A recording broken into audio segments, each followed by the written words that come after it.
Har bir Amerikada o'qimoqchi bo'lgan maktab o'quvchilari bu videoni ko'rishlari shart. Bilaman, eng birinchi miyalarga keladigan savol bu o'zingiz o'zi borib kelganmisiz? Da, men xuddi shu programmani yutib, Amerikada 1 yil yashab o'qib kelganman.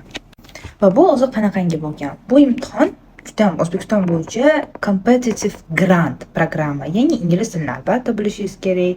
3 ta raund, ya'ni 1 yil davomida siz imtihon topshirasiz. Imtihon topshirish haqida batafsil men o'zimni blogimda katta flex obloshkali videolarni ko'radigan bo'lsanglar, qo'yganman shu videolarni. Uje avgustda boshlanadi, так что uje hozir topshirishingiz kerak. Nimalarni qoplashini uje bu videoda aytib o'tganman men sizlarga. U yerda sizni oila asrab oladi.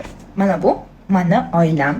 Ya'ni meni host onam asrab olgan bo'lgan. Bizlar oilamizda host onam, host babushkam, host singlim bo'lgan. Biz hammamiz birga yashaganmiz. Men o'rmonda yashaganman. Guys, bu meni eng katta orzularimdan biri bo'lgan. Tasavvur qilasizlarmi? O'zbekistonda o'rmon yo'q.